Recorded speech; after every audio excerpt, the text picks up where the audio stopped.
need it now, so why wait? Got bills today? Get cashed off. All right. Yes, we're live from the Raiders today. Yep, we are in the building. The bricklayers are lined up. Yep, we're good. Lot to get to today. This should be fun, huh? If you went to the game, let us know in the chat.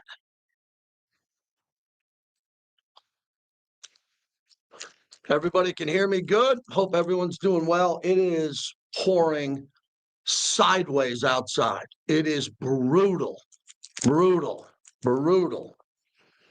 Yep, we're at HQ today. Just interviewed Pete Carroll moments ago.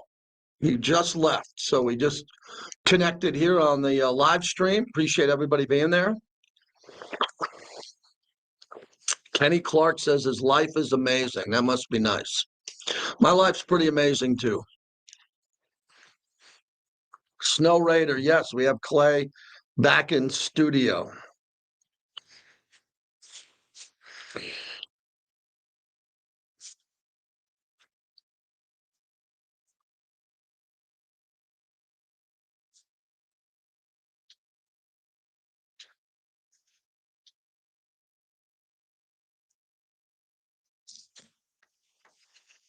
All right, yeah, I watched Derek Carr last night on the Manning cast. They went right to him when Ashton Genty got the safety.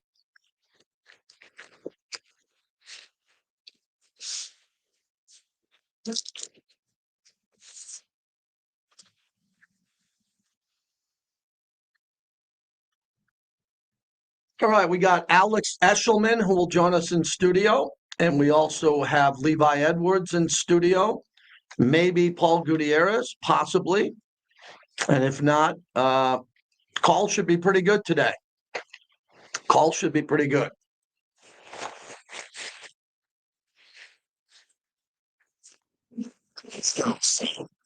Hey, Davidson here from BetMoneyHoney.com. Have you ever felt like the odd man out at a friend's house watching the game? After years in the sports betting industry, I can teach you the rules of different sporting events so you can now be part of that crowd of cheering fans with an understanding of the game. Plus, I can teach you how to place a bet on a game, which will completely change your perspective because you too can be a winner. Join me at BetMoneyHoney.com. That's BetMoneyHoney.com. Give thanks for flavor with the Pilgrim Report of Subs. Turkey, stuffing, cranberries, and rosemary Swiss bread. Basically Thanksgiving in every bite. The leftovers, just gratitude. You're now at portofsubs.com or your local Port of Subs. NCAA football has some more on Raider Nation Radio. Listen to a feature game every Saturday right here on Raider Nation Radio 920 AM KRLD Las Vegas.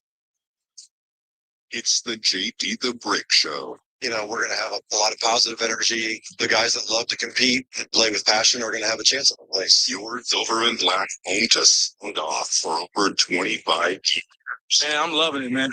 They're making my job tremendously easy to be out here with these young, talented players, man. I think we have a really good team.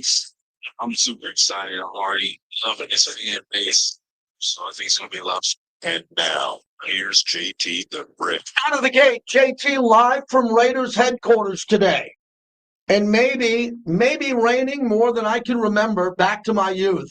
It is coming down in buckets over here in deep Henderson. Probably not raining at all in Summerlin on the mean streets. Anybody in Summerlin in the chat can let me know?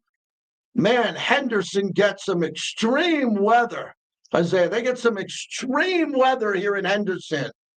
We over at the Red Rock over there, it kind of the mountains knocked down a little bit of that weather here, but wow, we got some crazy weather and it sucks. The timing sucks because we have F1 this week and F1 needs good weather. So I'm going to get to the aftermath of the loss to the Cowboys. I just interviewed Pete Carroll moments ago, just turned on our live stream if you want to watch the show. On YouTube, click on the link. It's free. Not many things in life are free.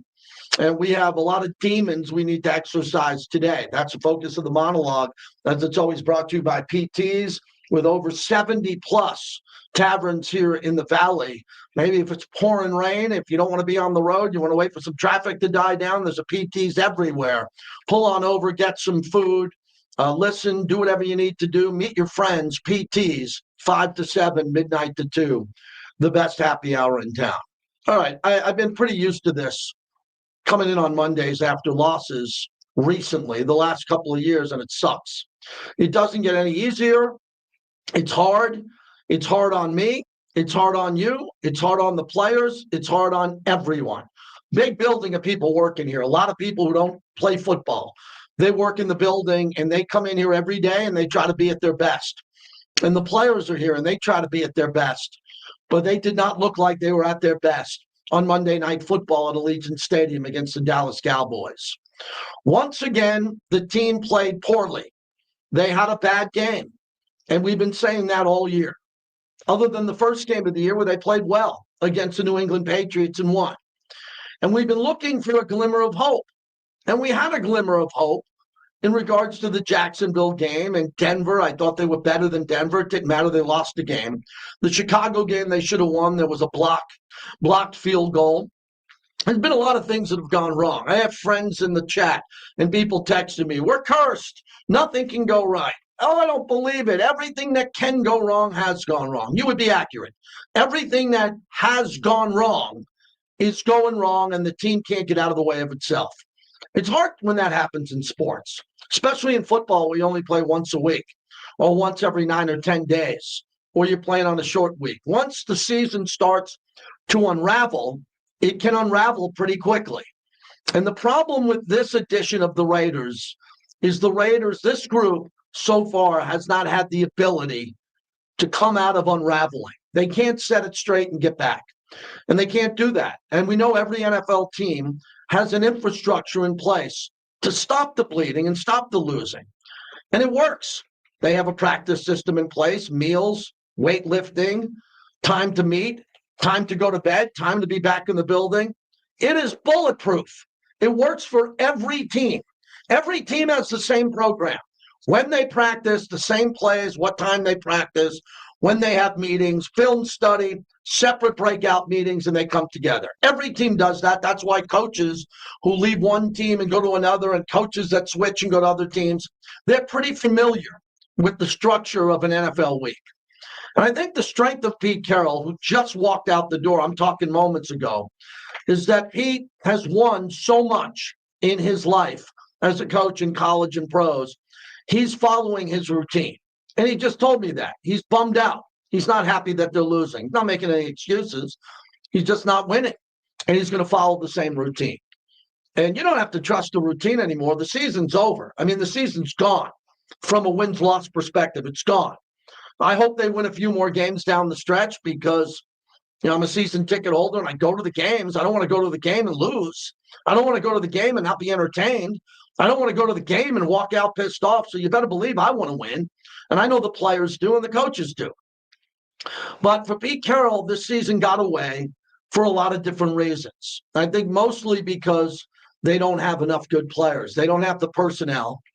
And then if you mix in some of the injuries, and then you have to mix in the coaching. You have to say that they haven't been coached to the best of their ability. The coaching isn't great, and they're admitting that. They're going to the podium before they come up to me, and they tell you this. But last night was really a shame because, of course, there were a lot of Cowboy fans there. We knew there were going to be more Cowboy fans. We knew it. That's what's going on. We get it. But what happened last night at Allegiant Stadium is the game got away from the Raiders so quickly, and they couldn't pull it back in. And that's tough because they have some good people there. They have some really good people there. And it's a shame that they just can't stop the bleeding and stop what's happening against them and then come back and stabilize. It really is. It's just tough that they can't do it. I don't know many people. There are a few that didn't think the Raiders would be good this year, but most everybody, Raider Nation, people outside Raider Nation thought that they would be better than this, and they're not. And that's what I deal with every year. I deal with the reality of the record, what the team is doing, what they're not doing. We evaluate it. I host a post-game show. You might have heard it with Lincoln Kennedy last night. It was pretty intense. And I think we're very accountable on why the team isn't winning. It is a disaster the way they're losing now. As I tweeted out last night, the offensive line got obliterated last night. They got obliterated. They got thrown around and tossed and thrown around like they were in an industrial turbo dryer where you dry stuff out, and they're just getting thrown around in there and they don't know what up and down is. The offensive line isn't any good. It's not very good at all, and they're still competing. That's cause for concern that they're still competing. They're still competing that, the team's trying to figure out who's going to play on the offensive line, and they're going to continue to do that. I mean, they mean that. That's not a joke. When Pete Carroll says this week going into Cleveland, they're going to have days out there where there's going to be competition, and they're going to try to figure out who's going to be able to play. You might not want to hear that, but that's what the coaches are doing. They're coaches. They have a business model, and it's based on competition. But all the competition this year, which we were able to see for the first time in Las Vegas or Oakland, if you're an LA Raider fan, this has been going on for years up in Seattle with Pete Carroll, and it's worked. It's called Competition Pete. Same thing he did in Seattle, he's doing here. Turned out he had better players in Seattle. Better players, and they competed just as hard, but they made more plays. So everything that could go wrong has gone wrong this year. It has. And what do you want to do about it? I'm here 5 days a week, mostly 5 days a week. And I try to fight through this and try to give you an opportunity to give you an opinion, hear what you have to say, as long as you are respectable about it. We are the flagship of the team. I have to remind people, we have new people all the time. So we always remind people that we respect the team because we work for the team. But I've done it all.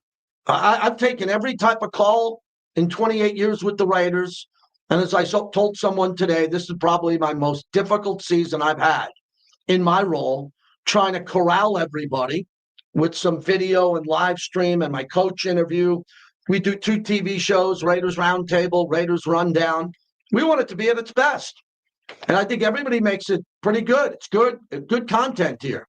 But when you're losing week after week after week, there's only so much you can do. And with this last game on Monday night, along with the Washington Commander game and the Indy game, and then the worst game of the season, the Kansas City game, there's not much you can talk about. They're just getting boat raced. They're getting hammered. They're getting embarrassed in a lot of games. So we talk about why. We have real conversations about it. Then we move on to the next game. That's really what we do. Because we're not going to sit here for 5 days and talk about how Pickens lit up the Raiders. We know he did last night if you went to the game. He absolutely lit up Raider Nation. Here's one of his big plays and scores as George Pickens was unstoppable last night at Allegiant Stadium. Shotgun play fake, back into the pocket, steps up, throws down the middle. It's caught. Pickens gets away, left side 15. Sutters into the 10, walks in, touchdown Dallas. Holy cow. George Pickens somehow broke away from everyone and trotted into the end zone for a 37-yard touchdown. But Jason Horowitz on the call, I thought he called that perfectly, how he got away from everybody. The tackling was atrocious. Pete Carroll was kind of not shocked. I won't use that word, but when I just sat down with Coach, and he sat down, he talked to the media before me. So he did a half hour. He did 20 minutes downstairs and 10 minutes with me. And he was really blown away by George Pickens and the way he played. They didn't do a good job covering him, and they couldn't tackle him at all. So as Jason Horowitz said on the play-by-play, he basically caught the ball and walked in, because the concept of playing defense here is broken, because it's a soft zone, because you have players with no experience on the edges, young corners who have never really played much, and there's no trust in letting him play bump and run like Willie Brown and Skip Thomas. There's just none. I mean, this isn't Charles Woodson and Rod Woodson. These are guys that need tremendous help, and they let players go. They start to guard a player, and then they let the player go because they're told to stay in their zone, and they're not very good at that either. So I don't know how you want to fix that. The only way you can fix it is say, we'll get rid of the zone and play man-to-man, or we'll do some type of concept. They're not good enough at it.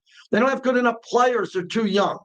They're trying to develop Darian Porter and Caillou Blue Kelly to be everyday starting cornerbacks in this league. It doesn't look like that's going to happen this year.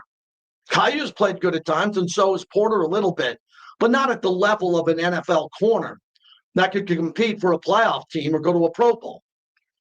So that's a problem. The next problem, which is a really big topic today, if you want to call in, is why did Ashton Genty have limited touches in the game? Why did Ashton Genty have limited touches in the game and barely touch the ball? Why? We have to figure that out why, because it's more complicated than you think. The game plan, as you know, is to get Ashton Genty going. If you're getting blown out, you can't get Ashton Genty going. Last night, they weren't getting blown out. They had a 6-3 lead at the end of the first quarter, and they still didn't give the ball to Ashton Genty. But when they do give it to him, he gets obliterated in the backfield, just gets hammered in the backfield. So what do you want to do? You want to give it to him 20 times and have him lose yards 17 times? Or do you want to give him to him 7 times and have him lose yardage 6 times?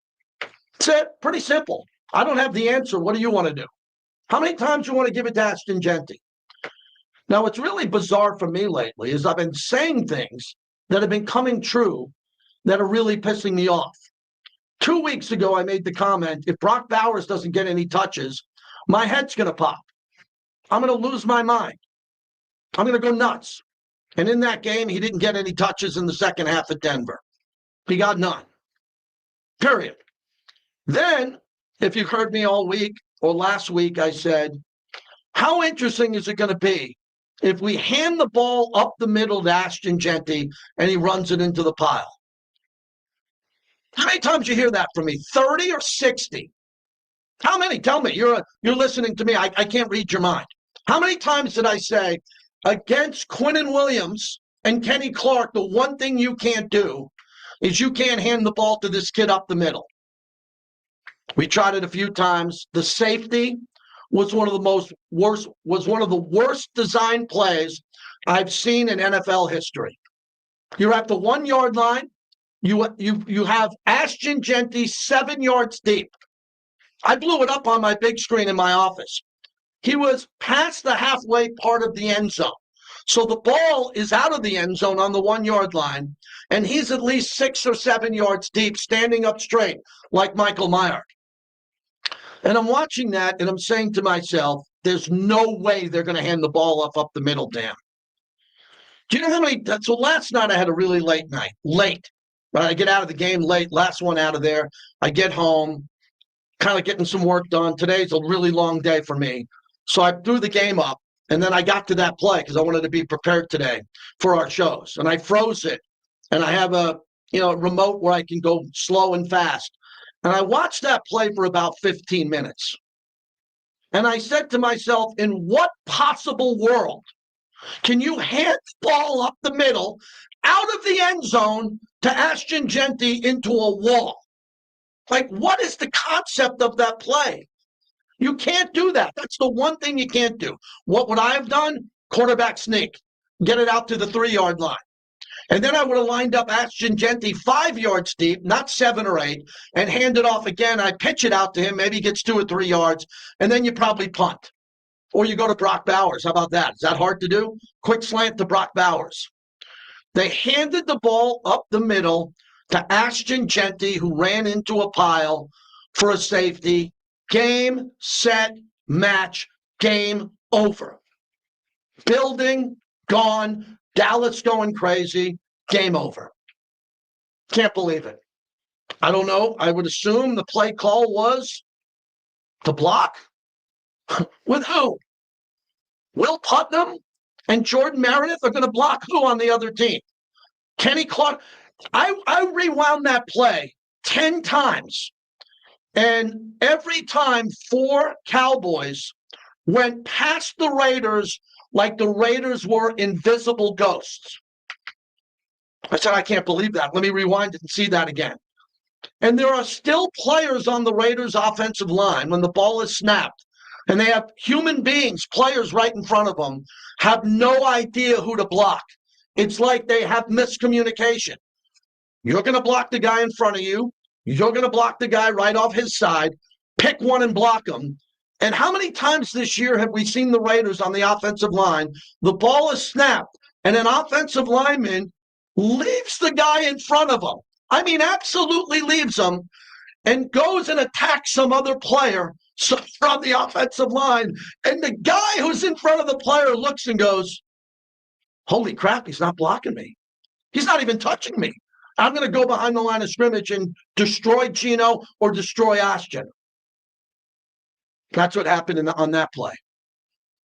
Can't believe it. This is NFL. This is not D3. This isn't Last Chance U. This isn't JV versus Gorman.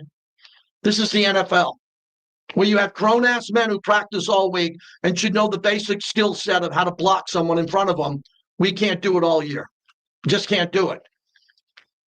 So I was listening to Jason Fitz as I drove in. He was on the morning show, and he was talking about the fact that maybe this team's going to need anywhere from 15 to 17 new starters next year. And I said to myself, wow, that's a big number. 17 new starters. And then I took out my piece of paper. If you're watching on the stream, he's right. This team might need 16 to 18 new, brand new players not on the roster who can start for us next year as we put our deposits down for season tickets. That's how many players that are here that are going to be gone, and new players need to come in. And fortunately, John Spytek's going to have 10-plus draft picks. He's going to have some money in free agency to go out and get a player or two. And we'll go from there. But I can't do those shows now. I refuse to do that. There are plenty of podcasters out there and other people, and maybe even on this channel who want to talk draft. I'm not doing it. Sorry. I'm talking NFL. I got a ton of different NFL topics, the NBA. I'm not doing it. I'm not talking about a draft pick of a player you've never heard of. I don't give a crap about a third-round tackle out of Texas A&M who won't be available when we pick, will already be drafted. I don't do that. I don't do that in November, December, January. I might do it in February, March, but I'm not going to do it now. So I'm really disappointed. Here's Gino after the game. Oh, boy. Gino was loose. Gino's pretty good at the podium, but you could tell the frustration of our quarterback, Geno Smith. Yeah, I mean, you can check into any play at any time, but would that be the right thing to do? Would you just go off script and just start calling your own plays? I don't think that's the right way to go about it. You know, I think the right thing to do is to do what we practice and what we're coached to do. And like I said, the plays are there. I don't think there was any issue with the play call. The plays are there. Guys are open. You know, you guys watch the film. I know we got a lot of Monday morning quarterbacks who like to watch film and take screenshots and see where guys are open. So I'm sure you guys will see where the guys are open. For me, again, I just got to play better. And I keep saying this, man. If something don't look right out there, blame it on me, right? If it don't look right, blame it on me. That's all you can do. Blame it on me. If your kids mess up at school, blame it on me. Car break down going to work, blame it on me. Kind of like what I say, right, Angelo? It's kind of like what I say. Blame it on me. They take it out on me all the time. No one in person. No one that comes up to me. Everyone taking selfies. Love the show. Can I buy you a Modelo? Nobody in person. But the other people blame it on me. I know where Gino is, and I don't even play football. I'm just a bloviating sports talk host, and people want to blame me for this. So I know where Gino's coming from, but Gino is the quarterback, and we put a lot of blame on Gino this year. We did. I've been blaming Gino every week. I'll say this again. Gino is playing poorly all year long. All year long, he hasn't played well, other than the first game. Couple of nice passes here or there, but overall, Gino's having a bad year. It will go down as the worst year in Geno Smith's starting quarterback career, most likely if he plays the full season. And he's probably going to play the full season because the coach is loyal to him. He's loyal to the coach. They paid him a lot of money. They still want to win some games, and they believe Geno gives them the best chance to win the games. I think you understand that. If you don't understand that, I can't explain it to you any better than that. Geno's the quarterback. He's playing. He's not playing well. They don't want to bench him. That's it. Some coaches bench quarterbacks. Others don't. It seems like we have a coach here who is loyal to Geno, and he wants Geno to figure it out and get out of this and beat the Giants and beat the Browns and beat the Chargers and play at the level that we've come to see Geno play. So that's over my pay scale. I can just tell you that Geno's playing bad. He doesn't want to run. He's sliding when he can run for touchdowns. We saw that in the game last night in the Allegiant Stadium. He doesn't want to get hit. But I think he wants to hold on to the ball to see guys get open. But he doesn't have a very good offensive line that can help people get open. So it's really a tough scenario. It really is. And Gino has been a tough football player his entire life. It's tough to go out there and play football when other guys are trying to attack you and end your career on any play. But Gino doesn't have enough people around him to protect him. He can't get the running game going. And then even when Gino has time, he's been a turnover machine. Oh, and let me repeat that. He leads the league in interceptions. That is the pure definition of a turnover machine. That isn't saying anything bad about Gino. Gino in 2025 is a turnover machine. I didn't expect him to be. Did you? I know some people before the season started say, yeah, Gino, he'll throw some interceptions here and there. I was here. I hosted all the shows. My name's on the show. I don't remember people calling in and saying, oh, my God, Gino's going to lead the league in interceptions. That didn't happen once. Now he leads the league in interceptions, and you're welcome to call in. Gino, like it or not, is in this wheelhouse now where callers, listeners, season ticket holders, and fans want him benched. And it's hard to argue not, other than the fact that it's one season that isn't going well, and he worked his ass off to be the quarterback on this team. There is loyalty here involved. I'm one of the most loyal guys you know. If you know me personally, and a lot of people know me personally, you won't find a guy more loyal than me. But I was loyal with Gino playing after like 6-7 weeks, not anymore. Not that I'm saying I want him to go to the bench. I'm not saying bench him, give me your pitchforks, bench him. I'm just saying he deserves to be considered to being benched. That's Captain Obvious crap. That's toddler stuff. He deserves consideration to be benched. Now, he might not. He might not be benched, but he deserves the consideration for people in this building about 100 yards from me to say, we might bench him, or we might play him, or we might give him one more game, one more half, and if he doesn't play well, we're going with Pickett or Aiden. I don't know anybody who has a problem with that. But if they end up keeping him in, I understand why. And that's what I am. I'm a communicator. You don't have to agree with what I say. I'm just communicating what I think. What I think I know, I know. I understand the loyalty in this building to Geno Smith. I understand his loyalty to Pete Carroll. If you don't like it, I also understand that. But I dip the show in reality every day. That's the monologue, brought to you by Finley Volvo of Vegas. Right there off the 215. Mike is there. He's got all these beautiful hybrid videos, cars, unbelievable vehicles for you to take a look at. But you got to go take a look and test drive it. Now, I wouldn't test drive them today. And I don't think they'd let you test drive the vehicles today. I don't think, matter of fact, I'm positive you don't want to test drive a vehicle today, but you can go to their showroom and you'll have a great time. All right, people are calling in. Chris in West Oakland led off the post-game show last night, and he leads off the show today. Hello, Chris. Yeah, and this season hasn't gotten any better, JT, in the 12 or so hours since I've talked to you. And I'm gonna say one thing about Geno here and Pete Carroll, and I'm not gonna be that guy. Look, we're still in November. There's, like Lincoln said it best last night, there's only so much you can do at this point. I don't know if the quarterback changed. As I've said many times, do I think the quarterback of the Raider future is on the roster? No, I don't. Do I think there's that big of an upgrade sitting on the bench behind Geno? No, I don't. However, when you're leading the league in interceptions and your team is 2-8, I don't think it's any revelation that your job security could be in question. Not saying that as a shot at Geno. That would be any quarterback. You talk about the loyalty. What worries me going forward with Pete Carroll, you say the loyalty to Geno Smith. Look, Geno Smith had a couple of good years in Seattle. This isn't John Elway, Aaron Rodgers, Tom Brady. This big-time winner. He's never won a playoff game. I'm not saying don't be loyal, but don't be so loyal that you don't look for a possible solution. That's what scares me going forward with the Raiders and Geno Smith. We'll address that later because, like Lincoln said last night, JT, there's only so much you can do right now, and I'm not going to disrespect the players and the coaching staff by talking about the draft and tanking right now. But what I will say is what Lincoln backed up last night. You owe it to the team and the organization when you're this bad to see what you have on the bench, to see what they have in these young players. And this whole thing about the word development, the only way you develop is to get on the field and play. We know how great Max is. We're also 2-8 with Max. I'm not sitting up here saying bench Max Crosby. I'm just using him as an example. I'm saying Jack Beck, Thornton.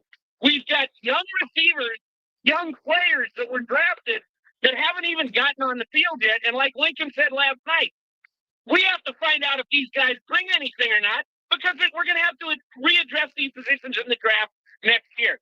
Again, we're in November. This is what we're reduced to talking about, JT. I'm not going to sit here and tank, and I'm not going to root against them like a lot of people do.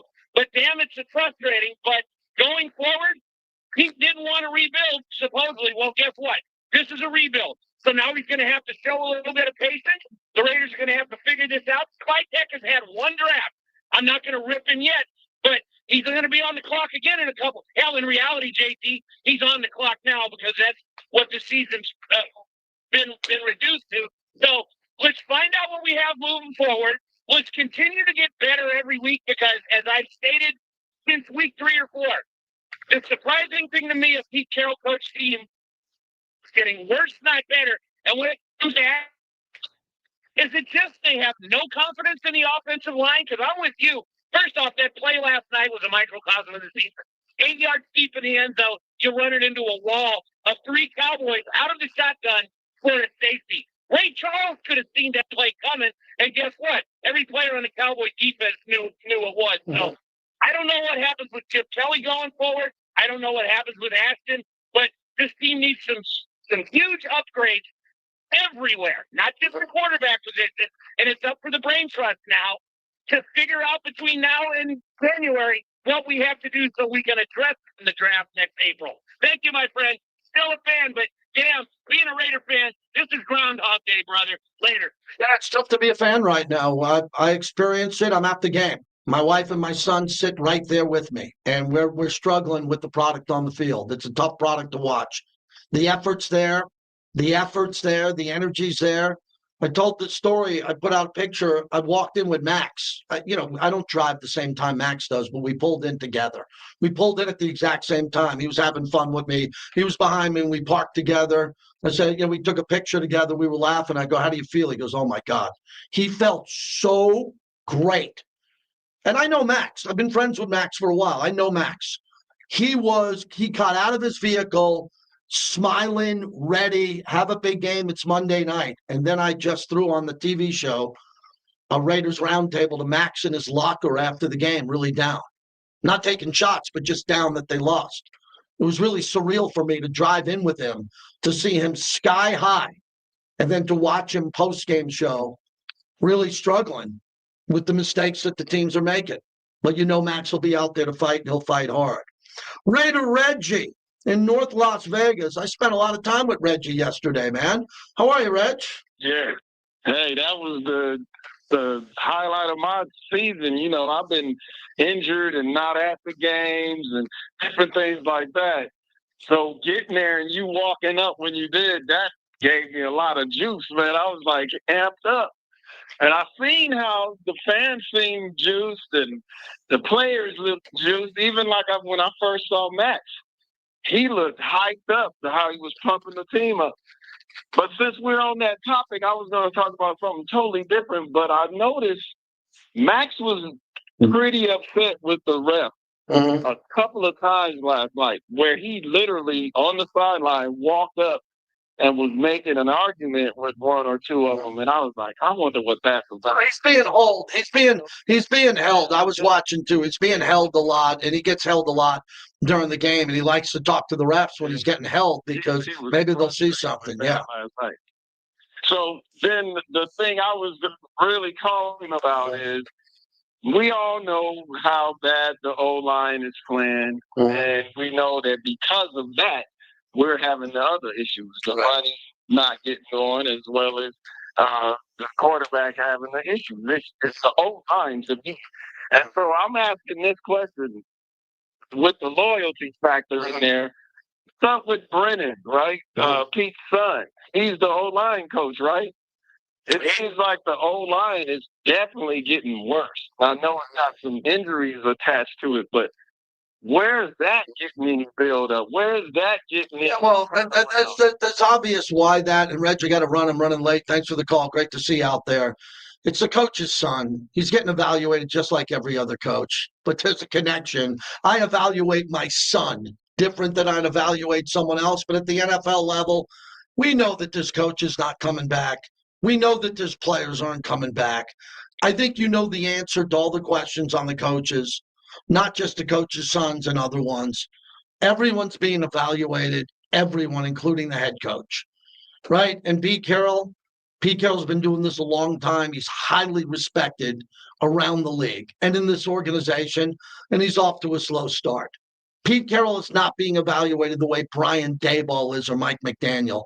He's Pete Carroll. Okay, this is a rough one for him. Really rough. I can see it in his face. I don't know him well, but we talk every week. And it's really interesting now to watch as he's trying to keep his upbeat competition, high energy going. But that's kind of what he's known for. It's not hard to do that. I compare it to a rock star. A rock star could have a really bad day and you never hear about it. You get to the arena, the lights go down, the rock star comes out, and they open up with their best song and they're ready to go and the energy's high and everybody in the building's bouncing off the wall. Pete Carroll does that off losses just like wins. He's a rock star trying to keep this thing going, and it's a bad year. It's a really bad year. No one thought this would be a bad year. Other coaches haven't had bad years this badly. That's why it's so shocking with Pete Carroll. But I think we all understand there's a combination to all this. What's the combination? They need better players. Number one, they need better players. They need another draft. They need another free agent class. They might need 2 more drafts in a free agent class, which I didn't think they needed a year or two ago. Year or two ago, I thought they were a draft class and a class of free agency away from being a playoff team. That is not the case now. There needs to be a massive overhaul when it comes to the talent level on this football team, especially on the offensive line. This offensive line is not competitive. They compete. Oh, they compete. They're not competitive. And that's unfortunate because you want the guys to do well and you want to coach them up. But they just can't do it. They haven't been able to do it all year. We've seen it. We're not sugarcoating it. We're telling you how we see it. The offensive line needs to be completely redone in the offseason, and it won't happen before Cleveland. I apologize.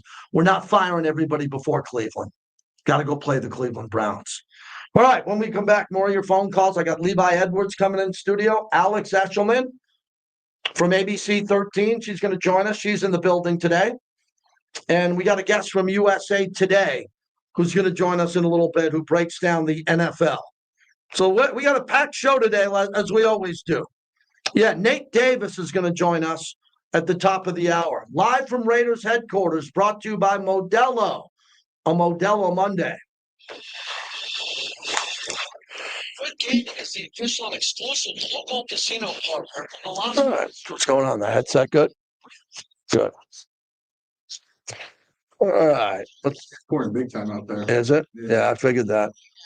What's going on, everybody? Everybody being behaved? I had a guy came up to me at the Torch yesterday, says I put him in timeout from time to time. I said, well, why do I have to put you in timeout? He said he's a big Aiden O'Connell guy. I'm sure he's in here today. My buddy Joe in here made me carne asada yesterday. Joe, where are you at? You might be driving back home. Oh. At paulpanelaw.com. Call us 702-707-3000. In Nevada, All right, let's put this wise ass in timeout. There we go. He's gone. Good. that is nation. Together. I think one of the lowest forms of human interaction would be being in a chat room and being a nuisance. Like that, yeah. There's the Bricktator. They're starting already, huh? No, I think the lowest form of a troll would be in a chat room or a stream or chat and being a nuisance. I really do. I think that's the lowest. You can complain all you want. I'm just saying that you're a nuisance if you have to be in the chat and be a wise ass. The bricklayers got to stay together. That's my son. He's in there saying, is there shirts coming out with the Bricktator? I hope so, man. I think there should be some Bricktator gear. You know, my son should be in charge of that, man. I'm doing all the communicating. My son should have a store selling the Bricktator. Put the Bricktator up here again. Let's see the Bricktator. There you go. I mean, that's a hell of a T-shirt, don't you think? I mean, I think that's a hell of a T-shirt. Don't you think we need T-shirts for everybody? You'd pay $10 for that or $15 for that, wouldn't you? I would. The biggest resort casinos in the street. Now, the owner of it, Las Vegas Raiders. Visit shitmore.com to get started. Modelo is an official cerveza of the Las Vegas Raiders. But more lightning and more thunder. You should see it out there, huh? It's pretty bad. I almost went off the road a few times coming up St. Rose. Really? Yeah. Wow. Fighting spirit since 1925. Yes, that is true. My birthday is Sunday. My birthday is Sunday. Big birthday on Sunday. It's actually game day. It's the big one. It's the big one. It's also Eric Allen's birthday on Saturday. Same birthday as mine.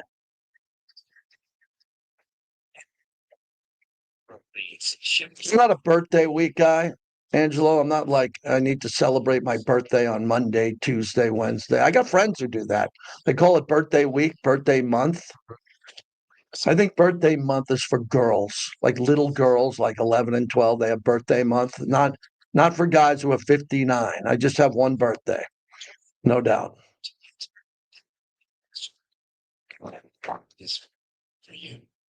We're the Castro Brothers, and we have your back. Brotherswin.com. Sign up today for the Nevada Mobile Sports account, and you can earn up to a $250 bonus bet after placing your first qualifying wager. The Nevada Mobile Sports app allows you to bet on the go from any iPhone, iPad, or Android device from anywhere in Nevada. Sign up today, and you will never miss a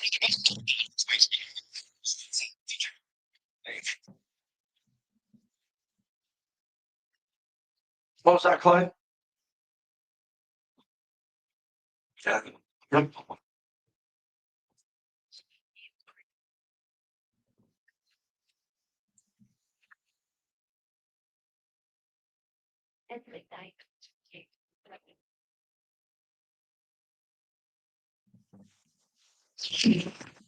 They run it to Genty, trying the middle. He's got to get out of the end zone. As the Rockies got him, they're fighting it back, and they call it a safety. Now, this will be reviewed because all scoring plays are. The field is a safety. Kirk, I do believe the ball with forward progress got beyond the line, but either way, they haven't been able to run it up the middle all night. Jason Horowitz, quote, they haven't been able to run the ball up the middle the whole night. Why in God's name would you ever hand the ball off up the middle against Quinnen Williams? Now, here's where I would hand the ball off up the middle against the Browns, because they got Myles Garrett on the outside. Okay, so maybe you want to hand it off up the middle here, but Ashton Genty didn't have a chance. He didn't have a chance in the game. What a shame. Okay, so Alex Eshelman, she'll join us next, and she's going to be really good. She was at the game. We'll get her opinion on what's happening, and she will come in here in a few minutes. Then we have Levi Edwards, who's going to join us. So keep it here. We got a lot of people calling in today. We take everyone's call when they call in. If you have a respectable opinion, let us know, and we'll get you up here. Big Joe in the Bay Area. What's going on, Joe? Hey, first off, happy early birthday there, Brick Tater. Thank you, man. Appreciate that. Yeah. Longtime Raider fan, KBR days, all that. We have a systematic problem with the Raiders. Everybody's been saying it. It's clear as day, the offensive line, but we need to address the issue and go about it in the proper way. We can go back to 3 GMs back. We had Darren Waller on the roster. I love Big Mike, but we draft Big Mike with that number 2-round pick. That would have been a nice offensive line. We back it up the next year. We get JPJ with a 2nd-round pick, our best offensive lineman. Okay, and then this year we did it again with the 2nd-round pick. We picked Beck, and I'm not knocking the kid, anything like that, but another 2nd-round offensive lineman, and our whole thing looks better. Going forward, someone needs to just think about getting in these trenches and doing the work, because Geno's not as bad as he looks. I'm not a Geno fan or a hater. It's just the running the game is the same way. If you don't have an offensive line, none of this works. Chip Kelly's offense cannot work, or anybody's offense can't work without a decent line. So, it's stating the obvious, but once we get that work done in there, things will start looking up. But it's a process. Yeah, thanks for the call. It's a long process. If you got to rebuild an offensive line, that ain't good. You don't want to rebuild an offensive line. You want to have a couple offensive linemen here and then just get one or two more. Now we're going to need 3 to 4 new starters and backups. Now, maybe some of these guys will turn out to be backups. I don't know. Maybe Dylan Parham stays and he's a backup. Maybe Jordan Meredith stays and he's a backup. I don't know. But I can tell you that we need 2 or 3 starters. How many years have I told you that we should get a former Pro Bowl offensive right tackle? We have DJ Glaze. We want to develop him. How'd that work out? Is he okay? Yeah, he's okay. He's all right. But he gets blown up a lot too. These offensive linemen have a really difficult time doing pass protection and run blocking. That shouldn't be that big of a deal. You get to this level in the NFL, you get drafted, you make a team, you make a 53-man roster, you should be able to block. That's been a problem all year. Here's Grant in Dallas, Texas, as the Cowboys beat the Raiders. What's happening? Hey, JT, how's it going? Doing well, thanks. I just wanted to talk about a little bit about the formation and personnel of the offense. So I thought it was very interesting last night. A lot of times and the first I wanted to say, I'm so happy that we got Ian Thomas involved. I have actually been following him a little bit. I love him as a tight end. He's I think he's a great addition to our team. As far as using him in the personnel, we had multiple times on the field where we had all 3 tight ends. Mayer was out there, Brock was out there, and Ian Thomas was out there. And we were lining up as Gino under center, Ashton in the backfield, and Dallas still played with 5-6 DBs. It's like they knew that we were not going to run the football. Right. And we didn't. I mean, we had so many play action plays, and we didn't even run it once. We can't run the ball. Hold on. We can't run the ball. You want to run it against dime, nickel, straight up. We can't run. We can't do it. So what are you saying? That they're playing dime and you're saying let's change the play and run it? Like they're going to run the ball up the middle? That's hard to do. They're not running well because they can't run block. No, I just think I'm not saying that we need to run it the more. I'm just saying that that game made it evident that our line is having some serious troubles. I think that that was very glaring in that game, that we need to do some adjustments, make some different play, do some different stuff on the offensive line. I think it's becoming a serious issue now. It is. So I just wanted to call in, mention that, and just wish you a happy early birthday to you. Thank you. Yeah, appreciate the call. Thank you. And I'm telling you again, we're not very good up front. We can't pass protect, and we can't move the pile and run block. There's several things that we can't do. So coming up next, Alex Eshelman will join us in studio. When we come back on the other side, we'll get through the aftermath of that loss last night and what happened. That was a terrible game. Another bad loss. Another team dominated the Raiders. That's unacceptable. Why is it happening? That's the aftermath of what we're doing today. We're brought to you by the M Resort Spa and Casino, the official home of the Raiders Hotel with the Raiders Tavern. No. Join us. We have a nice break from just kind of trying to get us through this day. We got your fans here on YouTube, so they'll be able to watch and see you. Yay! And we'll get through this. We got a few minutes. We got about 5 minutes. There's How are you? What's new with you? Good. Craziness. We've got F1 this week. F1 in the rain. How bad was the rain? You know what, JT? Every year, F1 falls on a bad weather week. It's the worst. Every time. It's the worst calendar event ever thought of in Vegas. There's no heat for the track. There's no heat for the track. The cars love to run hot on hot pavement. Right. It's cold. It's windy. Fans don't want to go out at 11 at night being cold. I think they should move it, but I don't think they can because I think all those other. Move it too. Weather-wise, this is not the time. Right. It's not. Can you imagine this if this was Thursday or Friday? I mean, it should be gone by then, right? It should be out of here by then. Is it like going to Friday? Mm-hmm. Oh, really? Yeah.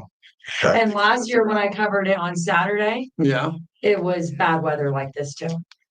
And what are you doing in regards to you covering it? What are you doing? I'm going to be, so our entire station covers it. We have a reporter at every fan zone and in the Paddock. and in the paddock. Okay. I'm going to be in the Heineken Cobalt fan zone, which is really fun. I've I'm been sure in the Heineken house it's before. fun. It's really cool. Isn't it fun? It's unbelievable. And last year they had an ice skating rink, and so that's kind of my assignment of bringing fans who are not able to be in one of those fan zones to kind of do that. Yes. What do you want to hit on with the Raiders? I mean, Ashton not getting the ball. Ashton not getting the ball, losing this many games in a row. Cowboy fans. Now, are we allowed? Am I allowed to ask you about what you're?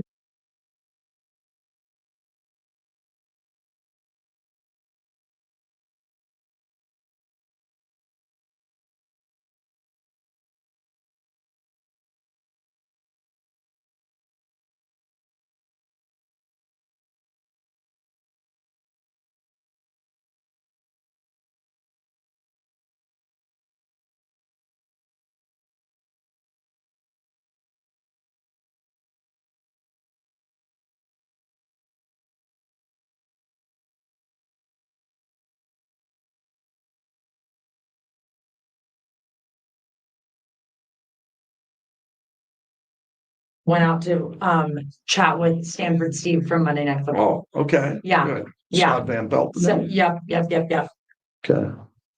Yeah, you had a lot of big people in town last night, huh? So many, JT. Did you see Tom Brady? Did you see? I didn't see him in person. Right.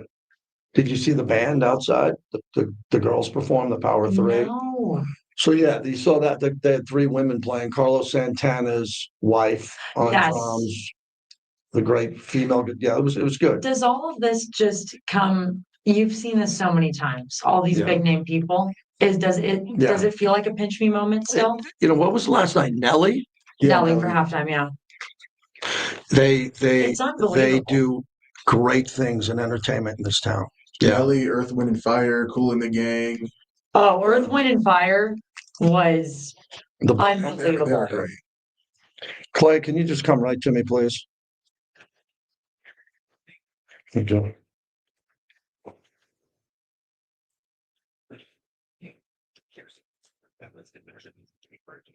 I'm back. It's the GT and Ready Show. Brought to you by the Castle Verde Club. Call 702-222-9959. All right, we thank the DeCastro Verde Law Group. Today's the day. If you're driving, be careful. People don't know how to drive in the rain out here, and it's driving intensity today as Alex Eshelman joins us from ABC 13. Thank you for coming in because it is dangerous out there. I don't know where you drive or how you do it. Is it nuts out there? No, it's nuts. And I appreciate you as always for having me on, JT. I'm happy that I'm able to be here in studio. This is the first time in a while that I've been able to be in studio with you. But yes, this was the first time in a while that I was full on, white knuckling the steering wheel from Summerlin to Henderson because of how bad the rain is. She does the mean streets of Summerlin commute like I do. You had to get the 215 to the 15. Yes. That was it. But you made it here. Thank you. We made it. You were in the locker room last night. Walk me through the energy, the disappointment in the Raider locker room.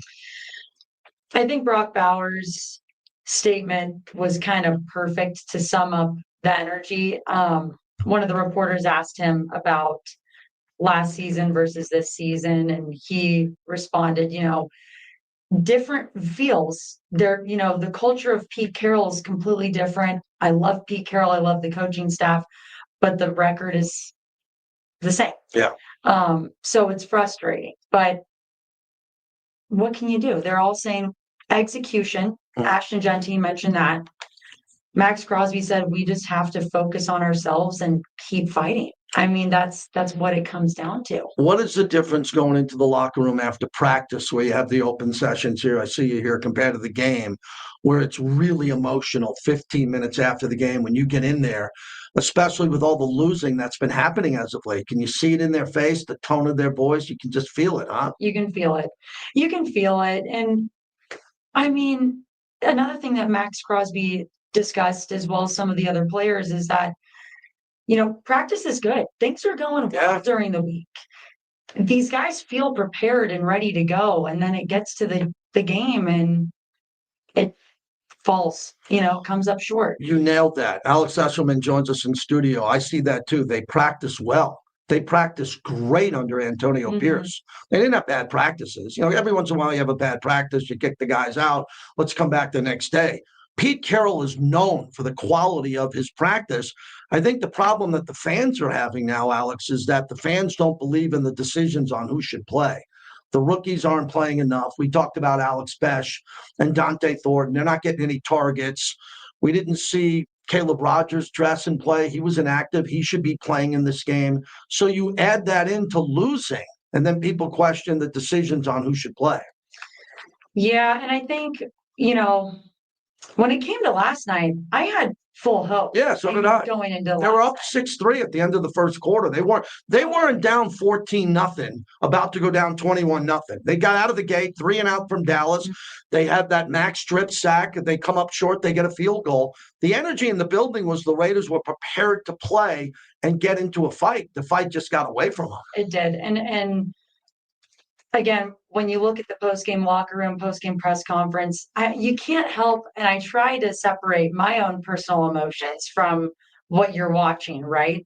But it stinks watching Pete Carroll get up on the podium and say, I'm sorry that this is what we put out there tonight. I feel bad. So what can you do? You can only move forward, and we got the Browns on Sunday. It's a big game. It's not a big game. It's the 2 worst records in football. Right. But I think it's who doesn't want to be the worst team in football? Like, who's going to come out and win and play with pride? I want to spend the next few minutes, our last few minutes, on F1. You get to cover it again. Yes. I went year 1. I thought that they overhyped it. It was too expensive. People didn't understand it. It was too late at night. But it still went off. And now the money, it's too big to fail. So they lowered the price of admission on top of the fact that they moved the clock up a little bit.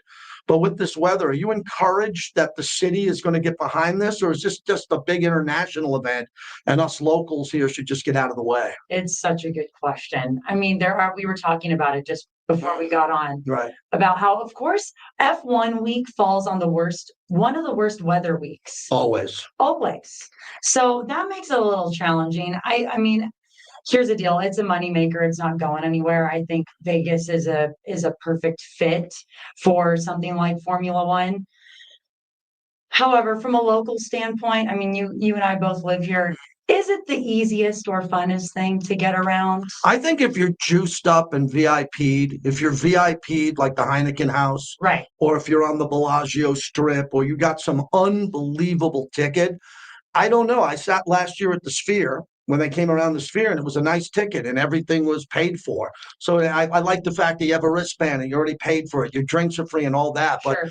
I think it's another thing, Alex, that fans are intimidated by it. Now they've lowered the price of the ticket, where if you can get into one of these areas for $200 or $300, that's a pretty good value. I also think a lot of the casinos, hotels, everything on the strip is kind of playing into F1. There's so many different fan activations and things that you can go check out that is a little easier to experience and feel as though you're still a part of F1 without having to have one of those super expensive tickets or be a part of one of those fan zones. I'll be in Heineken Koval. Okay. Which will be fun. We'll be there Thursday, Friday, Saturday. So I'll give you an inside look as to what that fan zone showcases. We were talking about it last year. There was an ice skating rink, so we'll see what. Yeah, there's some good stuff there. Finally, are you a rodeo gal from your Montana years? I race rodeo in this town. Yes. I don't follow it as much as I did back when I was in Montana, but yes, it was fun, a wonderful time. And a handful of weeks ago, when the NFR was here, NFR. Yeah. I was talking to a lot of the Cowboys and they had mentioned that the Big Sky PBR, the Livingston PBR were like 2 of their most favorite events next to Vegas. And I was able to cover those. And it's what an interesting lifestyle. It is. It's a great event. I've never seen the casinos all come together better than the Super Bowl. Right. Better for Final Four than rodeo. Every casino is like, this is our moneymaker. We're going to entertain. The entertainment's off the charts. I just think it's it feels like it's organized. Where F1, I still think we're a year or 2 away. from it being just tight. I agree. I also think, to your point, the rodeo scene here in Vegas, it's similar to when we talked about the Running Rebels and how that it's kind of like the foundation, fighting, Running Rebels, rodeo. That those are kind of like the foundational pieces to this becoming the sports capital of the world. You add in boxing, UFC. Right. Now you add in the Golden Knights, their success, and the Raiders. Tell everyone where they can follow you on social media to get all of your F1 coverage and your Raider coverage, please. Alex Eshelman, that's my personal, but as a station, KTNV, Channel 13, will have a bunch of coverage all week long. So be sure to follow along. And JT, thank you as always. Thank you for coming in. Get home safe. Thank you. I'm going to be right behind you. I'm an hour behind you. Hey. So you got to text me if you're not on the 15 from the 215, and I got to do some back road stuff. Yeah, I know that you've driven in worse conditions from my Montana days. Yeah, from my New York We can days. do it. We can do it. Alex Eshelman, everybody. She comes in. When we come back on the other side, got a couple other guests, including Levi Edwards, who will join us.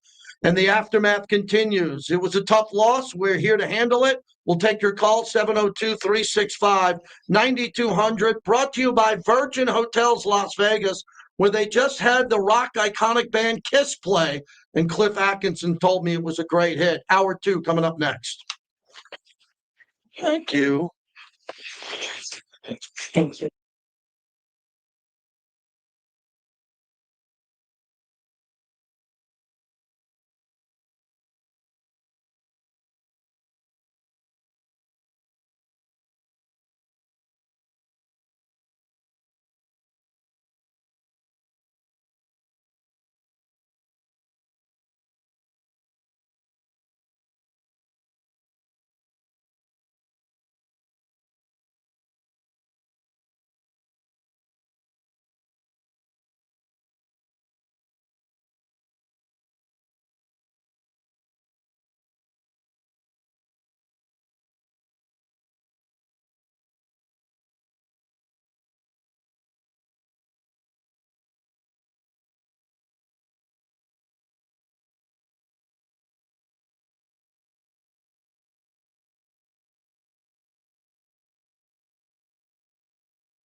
So I remember one time I was on YouTube and Logan walked up and he typed in Raiders.com.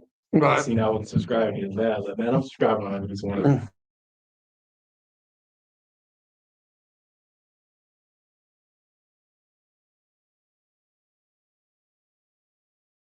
I know some of you bricklayers aren't used to a nice woman in the chat here, so I hope everybody's very respectful.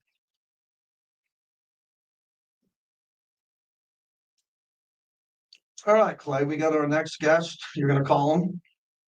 Thank you. Yeah, let's do him right now.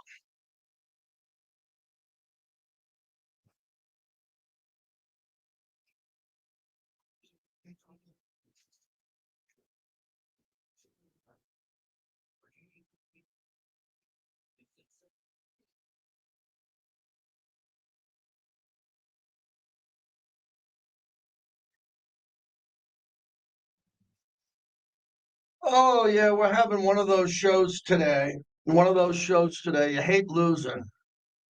Yeah, F1 tickets. You can get F1 tickets for $200 to $300, and that's what they're worth, man. F1 tickets aren't $100, man. Concerts. This Morgan Wallen ticket's $1,000 for Morgan Wallen.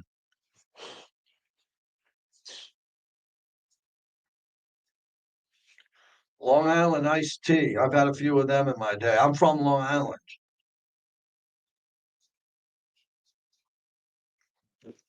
Okay, let's get this going.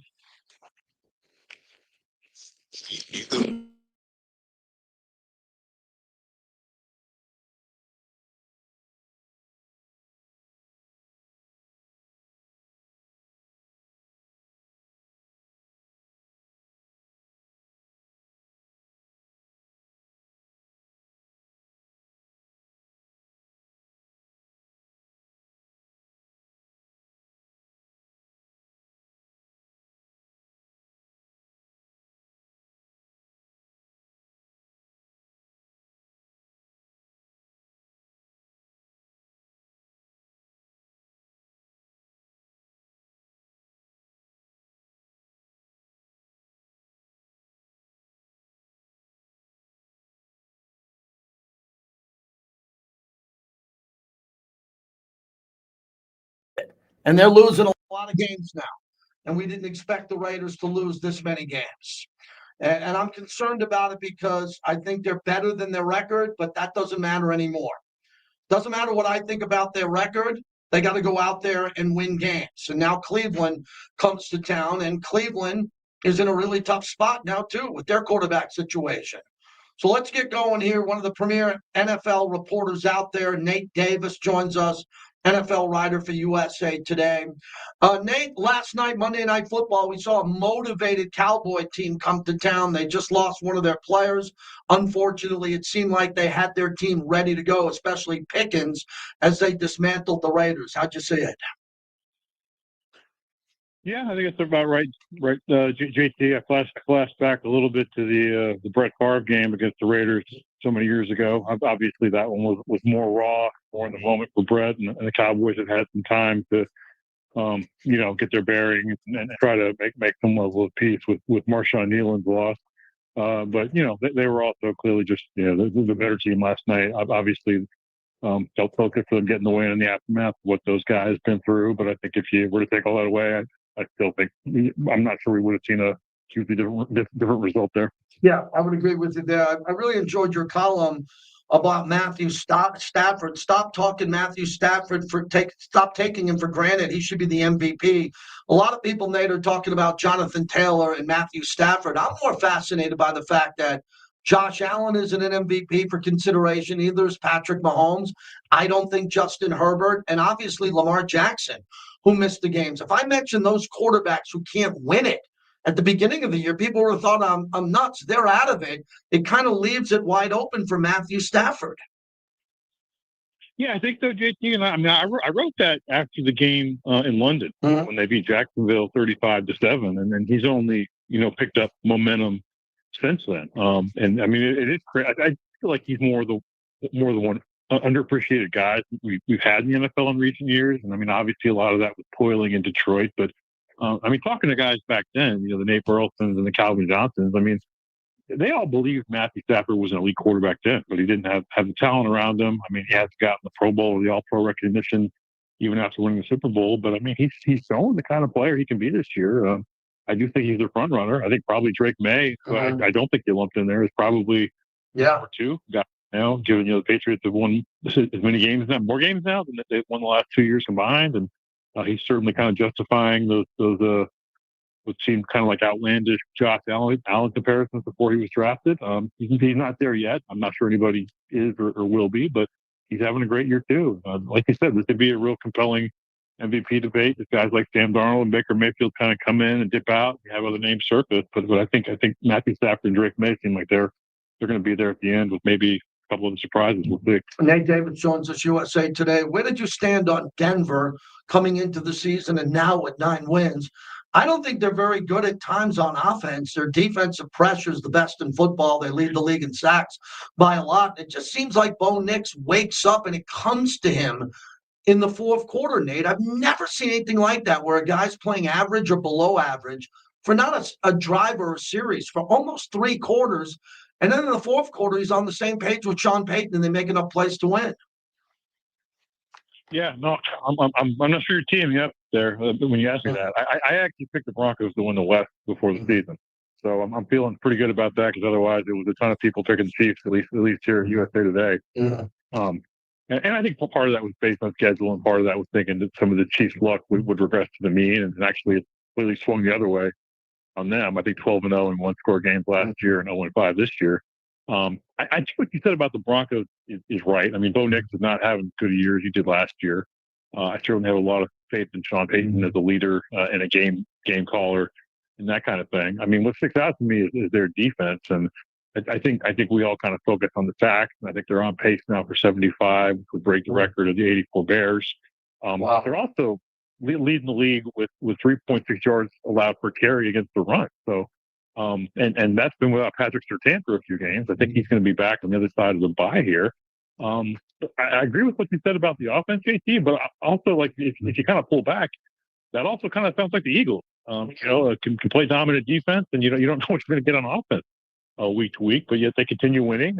Denver did beat Philadelphia in Philly, so they've certainly got some impressive wins on their resume. But I feel like they're the type of team I wouldn't be stunned if they make a deep run into the playoffs. I also wouldn't be stunned if they're out in the wild card round. But I certainly have respect for what they're building there. And if Bo Nick can kind of get back to the level of what he was last year, they're going to be a tough out.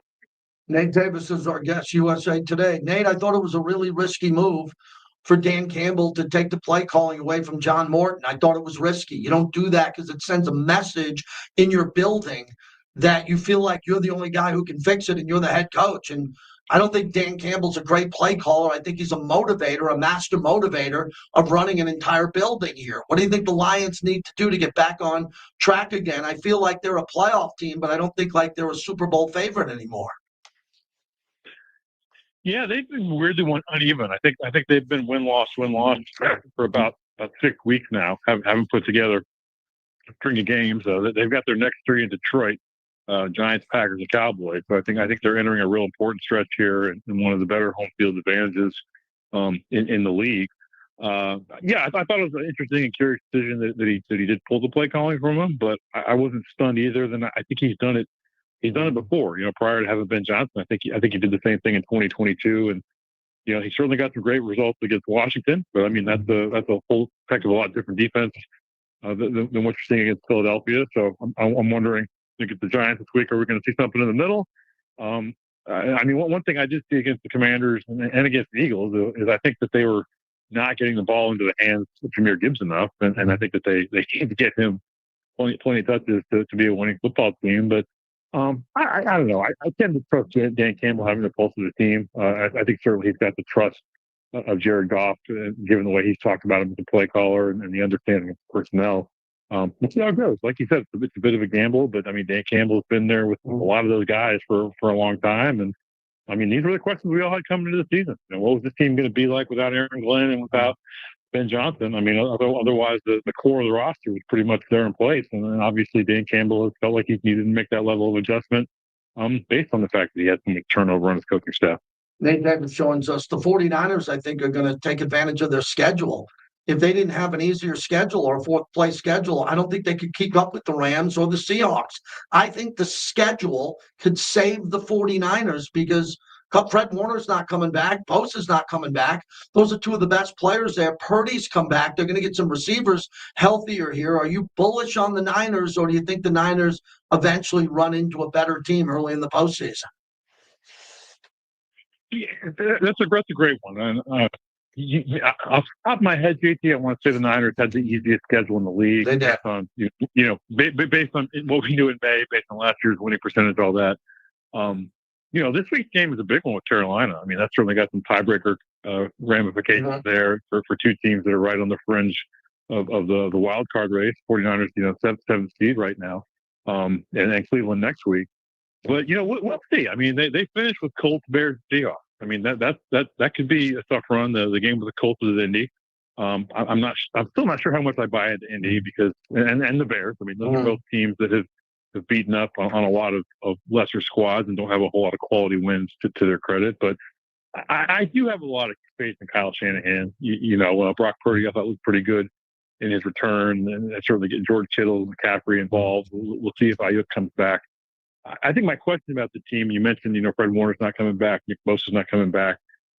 I think they're heading down a road where they're going to have to win like a lot of 45-35 kind of games. And is that sustainable? And we saw the numbers that Jacoby Brissett put up Sunday with the Cardinals, and some of that was garbage time stats a little bit. And the score wasn't that close, but they sure gave up a lot of yards and a fair amount of points there. And I wonder if against better teams, are they going to be able to keep up with the points there? Nate, last one for me. I was excited we're going to have you on here, and I wanted to ask you about gambling and how it's changed you. You write at a high level. You got a lot of impact around the league. Now that you see gambling, these apps, people betting all the time. There's some betting scandals in other sports where athletes and executives are getting involved here. And just the way you cover the sport overall, knowing that so many NFL consumers don't even care about the teams as much anymore. They care about their bet. And for someone like you who knows the history of the game, how has that changed you and your coverage of the sport? Yeah, I mean, I've never been much on the gambling side. I'm certainly more of a. Yeah, I mean, it does feel kind of like fantasy football was something of the gateway drug there, if you will, and kind of ushered in the era where maybe fans or certainly casual fans don't necessarily care about teams as much, but care about whatever certain players, or just care about whatever micro interest they have in a certain game. I mean, I have found that I pay more attention to point spreads and that kind of thing, and maybe I'm more aware of an over under, in a game than I used to be. But it also kind of informs you like about the way Vegas or whomever might be thinking about a game. But it certainly changed it. I mean, obviously with the ruling, Supreme Court ruling, which I think was in 2018, and the way that all these leagues, the NFL included, did a 180 on gambling after avoiding it for so many years. Obviously, you're broadcasting from Raiders headquarters there, and I think the NFL franchise in Las Vegas under Paul Dagliabue or Pete Rozelle. It's just crazy and ain't thought, and then it would be the Raiders. But we'll see what happens. I mean, obviously the NBA is having its scandal, and it seems like the NBA and Major League Baseball are already kind of going to the gambling sites and trying to reduce certainly the in-game prop bets. And I think, with the NFL, I think that with the bigger rosters and you have more players that I mean, you see this all the time with the negotiations. I mean, there has and have not the NFL. The quarterbacks make the big money, and the gunner or whatever special teamer that doesn't, that can be prone to that kind of stuff. I'm sure it's happened, and we don't know about it. It's also harder for one guy out of 11, I think, to make that big of an impact on a player game as opposed to an NBA game. But what we do know is the leagues watch this stuff closely and have algorithms and everything else to see if anything funny is going on. But that's kind of the age we live in, and I hope that there's not a huge scandal around the corner for the NFL. But it probably would be nice to think that there's not going to be one coming at some point in time down the road. Absolutely. Good to talk to you, Nate. Really appreciate you coming on. I hope we can do it again before the Super Bowl. Thanks so much. All right, you too. Take care. Nate Davis, USA Today. Nice guest. Good to have him. Covers the NFL nationally at Nate Davis, and he's good. And I wanted to get that gambling question in at the end here because a lot of people are just watching the NFL to bet. And I don't. And you can follow him by Nate Davis. By BY Nate Davis. And there's a lot of fans I bumped into last night. Just take a break for a second. Give me a second to take a break. I got in the building at 8 in the morning. I got home last night at 11 at night. And I'm going back. I got to do the 3 hours tonight on Mad Dog. We did the Pete Carroll interview today, and we did Raiders Roundtable. So I'm taking my first breath of the day with everything we're doing here. And last night, I was really excited to be in the building for the Raider game, and I expected more from them. and not an effort. I'm not going to say a better effort. I always think they're playing hard. That's fine. But the execution last night and the fact that Geno Smith couldn't get anything going in the passing game, a little bit, but not much at all. They didn't want to give Ashton Genty the ball enough. They didn't. That's not a reach. They didn't give Ashton Genty the ball enough. And the defense regressed again. The tackling was awful on George Pickens. The tackling was terrible. That's regression. Can't have regression. Supposed to get better. They weren't able to do that. So before Pete Carroll sat down with me, which you'll hear exclusively later on in the week, he sat down with the media earlier today, and this is what he had to say with the media that was in attendance here at headquarters. We're trying to figure out who starts on your offensive line, whether it's like Caleb Rogers, Will Punt. Throughout the course of what are the benchmarks you're looking for in terms of in practice to kind of help you guys make that decision on who goes out there? Everything's based on competition, meaning that we got to give them a chance and show them, we look at who they're matching up against, how they handle it. I mean, from the pass rush competitions that we do, the communications, and so we're looking at it just like as we evaluate everything, So we try to mix the rotations so that we see guys against the best competition they could have, and we use all of that information. Then from there, it's subjectively we make a decision on what we're doing. So I mean that's not any different than we've ever done in any position. We might specialize a little bit in trying to make a big deal about it that we're competing and everybody knows, and so the guys are battling, and so we try to make it kind of out in the open. Disconcerting at all that this point in the season that Jamie Caleb wasn't ready to be dressed out?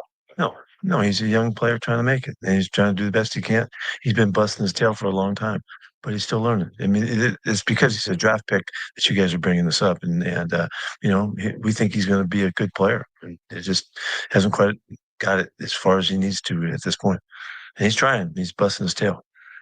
Getting a chance to see the game film, obviously better than field level. Did anything stand out to you, maybe after seeing the film that you didn't notice from field level? Sure. Yeah. That's why I hate having to talk about the game before I see the film, And I try not to say too much to the team. I try to not say too much to you guys because I don't, I need to get a real good session. So I went right there last night and away we go. Um, Gosh, there's so many observations in different directions. Just in general, we went after him to go after him with early play passes and to throw the ball on first down. And we did that pretty well. And that was pretty clear. And the reason why, I think I said this last night probably, but we protected well in those situations. And Chip mixed all the calls so they had, to keep the defensive guys from teeing off on us. And when we fell into the drop back opportunities, the longer, third down situations and a couple earlier ones, we had trouble holding them out, and we didn't pass pro well in against their guys. That's a really good front. Kind of quickly they changed the complexion of their future, I think, with the moves that they made, and those guys were tough, and we didn't. They made it hard on us. That was just one area. I mean, there's a ton of them. Do you perceive the future Jordan Marion get more snaps at the guard position? Or was it a thing? You just trying to put the best five on the field? Well, we tried, we banked on the fact that he had a lot of experience in his background there. And so we took a look at him. Really, we started, we had a couple extra days and we took a look at guys to see, what we had available. And he's a secure player, man. He does things right and he's strong and he doesn't get knocked around a whole lot. That's came off of last year's film, and he showed that right off the bat that he's still a little rusty at guard, so this is another week to go ahead and evaluate as well. But we did kind of bank on that he has background there, and he could make that switch, and we could count on him. And so really the focus went to Will Putnam and to Kappa playing at center and to see what did we have there with those guys, and so. We're kind of in the mode still. Again, we will be this week again. We're going to give these guys a competitive opportunity to see who can battle to get the playing time. Sure. Have you had a chance to watch video? I have not yet. I'm still just wrapping up this game with the coaches. Sounds for John Passion, just one turning between he and Dante Carton. Just how the game played out. Guys getting open. Yeah, they had their concepts, that they were carrying out. A couple, like the one Jack caught was one that we had done all week long. We kind of felt really good about that, and they hit it perfectly, just like we practiced it. But he was in the plan too, but the balls just didn't go that way. With your years of experience, when you have a team that's struggling, how are different ways that you continue to keep them engaged, get them continue to not look at it, oh my God, we have another game, but hey, we have another opportunity. How do you handle Yeah, well, it's an involved process of trying to keep their focus and to keep the hope alive and challenge them. You know what you're talking about? To work, try to find the key individuals that you think could benefit from a little bit more focus, a little more emphasis, a little more pat on the back or kick in the butt, whatever it is. And then it's a variety of ways. In general, it's really keeping an eye on the future.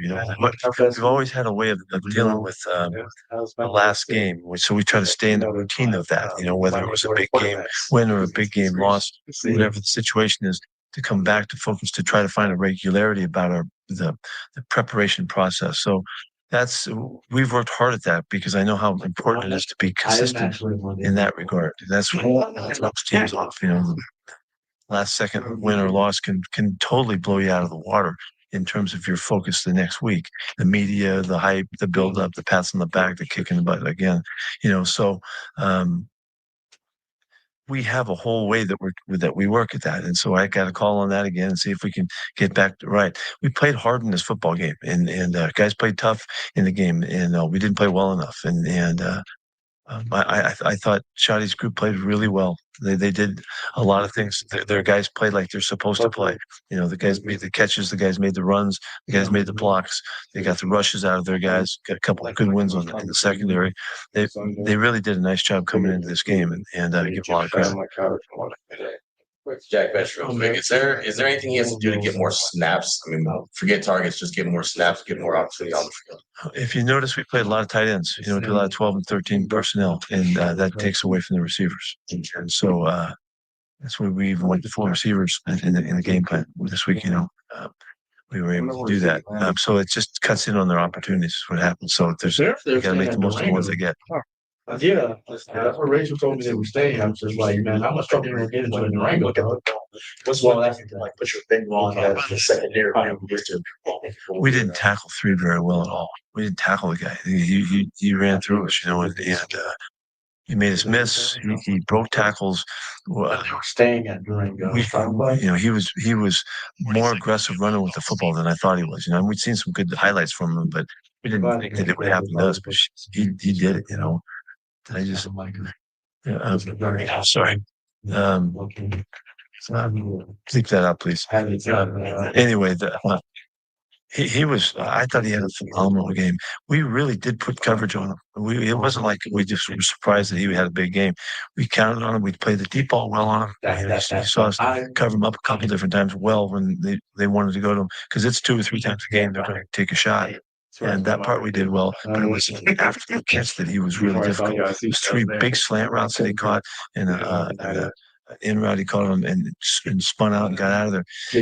He was a big factor. So if we were doing it again, then we would just be emphasizing the heck out of finishing those tackles, because a number of times it's going down and he just kept spinning and rolling, and I got to give him a lot of credit. That was a very good game for him. I don't know why he didn't start the game, but he was better when he wasn't out there. US dollars. All right, so that's a portion of Pete Carroll that was said from earlier today, and then I had Pete right after that. Levi Edwards joins us on the YouTube live stream, Raider Nation Radio, the Raiders mobile app. You were there to ask a couple of those questions. I thought Coach was a little more chippy after the game last night because he comes right from the field in the locker room, and he has time to watch the film and sleep on it. What did you think of his tone, and what he had to say after looking at the tape? He seemed completely different. He seemed kind of back to the normal Pete Carroll that I've been accustomed to seeing since he's been here. Definitely the tensions are high after a game like that, especially where you look at the score and it's not necessarily a very out of control score. It's like 33-16. But if you watch the game live, it felt like it was just a complete domination. It was worse. Yeah, well, it was. It felt like from the second quarter on, they dominated the Raiders, and the Raiders didn't have an answer. No, the Raiders didn't really do anything necessarily right on offense, where they were moving the ball during certain portions, but the red zone offense would continue to be a problem, which has been the entire season. Going into the game, they had the 5th worst red zone percentage coming into that game in the league, so that continued to be a problem. Third down continued to be a problem. Running the football, probably the biggest problem of them all, when you're going up against the Cowboys defense that I believe was ranked 29th in the league in rushing defense, and you have 6 carries for Ashton Genty, who's a guy that you picked with your 6th overall pick literally months ago, get 6 carries. And obviously everything was working with the play action pass, so I can understand you want to continue to go with that. But over time, it got old. Here's the problem. Levi Edwards joins us. I agree with our fans and everybody saying, why isn't Ashton getting the ball more? Then I go to the games and watch every play, and I understand why he's not getting it. Number one, they're usually down in the game, so he's not getting it in the second half of the game. So add up all those missed carries. That becomes a big number. But this was no excuse in this game. It was 6-3 at the end of the first quarter. They had the ability to really go heavy with him early, and they chose not to. And then the game gets away from them. But when they do run the ball, they could barely get him to the line of scrimmage anyway. So when fans say, I heard Jason Fitz say this on the morning show, you want to give it to him 25 times and have 20 carries for a loss? I mean, there's a point where there's insanity. You can't get him loose. You can't get him past the line of scrimmage. How many times do you want to see that in a game? You can't see that too many times in the game. And that's one of those things where even going back to when we had another running back who's now currently with the Green Bay Packers. Josh Jacobs. He had a very difficult time getting past the line of scrimmage, but that's what made Josh Jacobs so special is his ability to fight out those extra yards, where a lot of guys would get stopped. And Ashton Jennings still a young running back in the league where obviously we've seen he's really good with yards after carry, but there's only so much you can do when you're getting stopped at the line of scrimmage every play or every other play. And so, yes, Ashton Jennings, a young player, there's a lot of things that he can improve on, and he will improve on it. But at the same time, he really doesn't feel like he's getting a fair shot, nor Geno Smith at times is getting a fair shot to really stand back here and actually make plays happen. Levi Edwards is our guest. I'm just looking at the numbers in this game, and they're just shocking to me overall, especially the red zone offense and the red zone defense. The Las Vegas secondary, Dak made so many big plays in this game. 3 touchdown passes came in the first half. George Pickens, 9 receptions, 144, 16 yards. 16 yards per reception here, and then his ability to break tackles afterwards. So when we're putting young corners on him like Caillou, and then he beats Caillou, and then a safety misses, and then a linebacker misses on him. I mean, come on, Levi, someone's got to tackle because this team doesn't want to play man-to-man, bump and run, one-on-one. They want to play this type of zone. This cover 3 zone. This cover 3 zone that I don't see working. I don't see it working most of the time. This late in the season, why don't we just play man on the corners with a little help over the top from the safeties? Well, that's the thing is that cover 3 zone, when you had the Legion of Boom, man, like that cover 3 used to hit. Like it used to be, It was a really good system. And it still can be a really good system. But when you don't have Richard Sherman, and you don't have Earl Thomas, you don't have Cam Chancellor, that cover 3 looks a lot different. And no offense to this Raiders secondary right now, but those 3 guys are not on this Raiders secondary right now. So really, you're trying to do these things with personnel that's not really necessarily matching up with where I do, like you said, JT, I do feel like they should play more zone. And I asked Pete Carroll, like, hey, man, what's going on with the secondary? I asked him that in the presser today. And he said, we didn't tackle. He said, we didn't tackle for anything. Like, it was one of those things where George Pickens, he would just kind of like roll around and they couldn't get him down. And he played a lot more physical than we were prepared for. And I'm going to be honest with you, JT, George Pickens last night, of all people, by the way, shout out to him because he's an Alabama kid. I'm an Alabama guy, so I have to. It is what it is. But that might have been the top 3 performance from a receiver I've ever seen in person. Really? Since I've covered this team. Wow. Which is insane. Because I've seen a lot of good receivers since I've been with this team. Devontae Adams, Jamar Chase, Justin Jefferson. That might have been a top 3 performance. Which, no offense to George Pickens, like, if you're the Raiders secondary, you got to think to yourself, like, what went wrong? And at the end of the day, they didn't tackle. They couldn't wrap up. And that's been an issue the whole season as well. So I don't know what it is in terms of the scheme, if they need to do more man-on-man, if they need to press up more. I don't know what it is, but they got to figure it out. Levi Edwards joins us. So where's the pass rush? Max comes in early in the game, has a big play on Monday Night Football. Strip sack, the ball comes out, they get a short field, and they don't take advantage of it. They get a field goal. Wow, what a big moment in the game right there. You get a short field, you can go up, build the momentum, and you come up short again. The red zone offense just really struggles. But why does it take so long for someone else to make a play? Where is Tyree? I thought Tyree was running around pretty aggressive in the first quarter. Saw him make a good play behind the line of scrimmage where Dak had to throw it away. But we still going to just play Malcolm Kuntz every game? Is there competition? There seems to be competition everywhere. Corner, there's competition on the offensive line with Kappa and JPJ. Where's the competition for Malcolm Kuntz? He's on the field. Who is pushing him to get more reps where he shouldn't have as many? Or how's that playing out numbers-wise? Really, the only competition I see for Malcolm Kuntz has been Charles Snowden. But the thing with Charles Snowden is they have him in this outside linebacker 3-4 kind of role where, yeah, he's rushing the passer, but there's a lot of times where you see Charles Snowden dropping back in coverage. There was multiple times I saw him dropping back in coverage against the Cowboys. He's done that the whole season.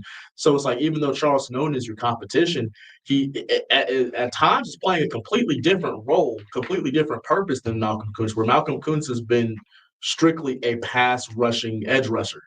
And so it's one of those things where outside of Charles Snowden, who does completely different things on the field, he really doesn't have any competition. And I do think Malcolm Kuntz is a good player, but we still have to we have to be realistic right here, JT, with the fact that Malcolm Kuntz had a very devastating knee injury last year.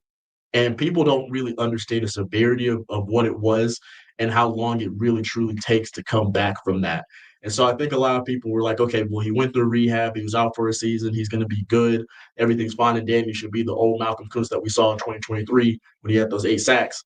And realistically, it's just still going to take more time for him to get back to being that player. So whether or not they need to add more competition to that edge rusher position is yet to be seen. Is it too late to add more competition? Is this something you should have taken care of in training camp? I can't answer those questions, but it definitely does seem an issue in terms of complementing Max within getting to the quarterback. So last one, you know the roster deeper than me, especially the practice squad. What is the silver lining here? Because there might need to be 15 to 18 new football players on this team. It's starting to look obvious, but you know the practice squad and the backups better than I do. Is there players that are going to get their chance, and then we're going to see them and go, wow, they're pretty good. They're going to compete, probably make the team next year. Maybe there'll be a new player that comes in, because it looks pretty dark right now with this roster. There's not a lot of fans who say this roster is going to be any good the rest of this year, and it's not going to give us a lot of momentum in the offseason. To be honest with you, and this has been something that's been a huge issue just listening to fans across Raider Nation. And it's one of those things where I can't promise anyone that we're going to see a whole influx of young guys trying to prove themselves to end the year, because Pete Carroll has been very open. He's not willing to succeed the year. He doesn't care what the record is. He doesn't care if they're 8-2 or if they're 2-8. He's been very open about putting who he feels are the best players on the team. Well, I want you to clarify this to everybody watching, listening. This is a very important point that I'm trying to make, and I'm not connecting with our audience. You can do a better job. Say that again. He wants to win these games. He doesn't care if they're 8-2 or 2-8. And he doesn't care like, okay, well, these young guys, we drafted them and they're high picks. He doesn't care about any of that. He wants to put in the best players on the field who he feels like are going to win the games. And he just right now doesn't feel like a lot of these rookies and a lot of these young players are the best players to go out there and win. And I think a lot of people want to see more of them because, okay, well, the season's already out of question.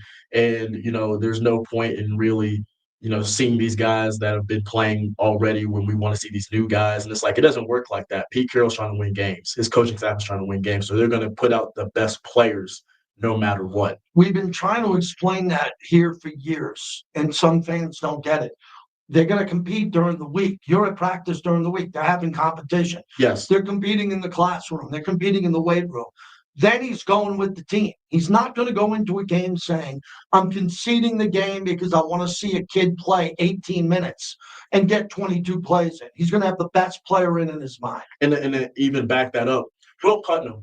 Would I put Will Putnam in for his first career start at center against Quentin Williams?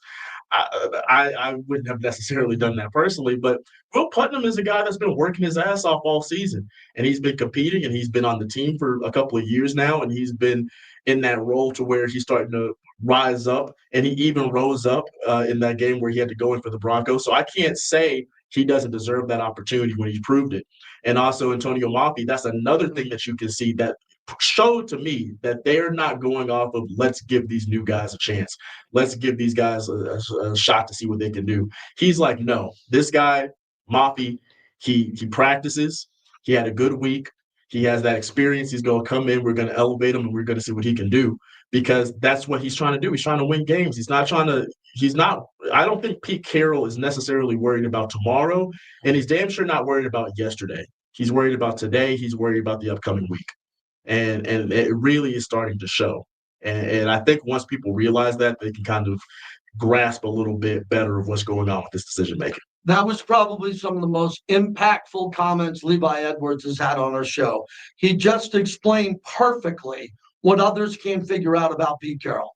He just explained it perfectly, which you either don't think I'm getting or we're not connecting on it. He just told you what Pete Carroll's going to do. And again, to back up the 1 point, he does care a little bit. He cares about results, but he can put yesterday behind him real quick. Very quick. He cares about today and tomorrow and trying to get this team better. And the fans need to understand that he's not throwing up a white flag. He's trying to compete today to make this team better, not only for tomorrow, but next year. That's just big picture, right? Yes. It's every game, but it's also the future. And the future is having competition now so he can make a good decision on the future roster for this team. Because at the end of the day, you can't have a roster with entitlement. That's the worst thing you can do is have an entitled roster of guys that were like, I was drafted here, so I should play. Or I signed for this much amount of money over from this team, so I should play. That's the worst thing you can have on any roster in the NFL, really, in any professional sports, really. You have to have guys that are willing to go out and earn it. And if you don't have that culture in the building, you're just always going to have problems. But we do have the right as fans to say we don't agree with Jackson Powers Johnson moving from center to guard and Meredith being the center and then moving to guard. It's like kind of figure it out here. If Jackson Powers Johnson, if you truly believe that he wasn't worthy, he lost the competition, which he did, to play center, then why is Jordan Meredith moving from center to guard other than an injury and then competition there? Like, I think the fans want to see Colton Miller, Jackson Powers Johnson at center. Maybe we keep one more player. I don't know who that is. It should be Caleb Rogers. He was drafted. And then everybody else, you're probably not going to be here unless you blow us all away in the next month. Yeah, especially with considering how the free agency class that's about to come out for offensive guards. You have a couple of really talented tackles in this year's draft as well. And is there a quarterback? I personally think it's pretty much a 2-quarterback draft class. If you don't get Mendoza or Simpson, then you probably don't have a shot at getting a franchise quarterback. But that's just me personally. And there's a lot of college football still left to be played, a lot of playoff games and things of that nature. So anything can happen. I really think as you leave, you should look into the camera here and congratulate my sons, Oklahoma Sooners, for beating Bama at Bama and beating Bama 2 years in a row. 2 years in a row, Oklahoma. Boomer Sooner, my son's alma mater, went into Tuscaloosa, Oklahoma, beat Alabama, Levi. Come on, I had to apologize to Harry Ruiz and Paul Gutierrez for their Dodgers. You got to put some respect on Oklahoma. To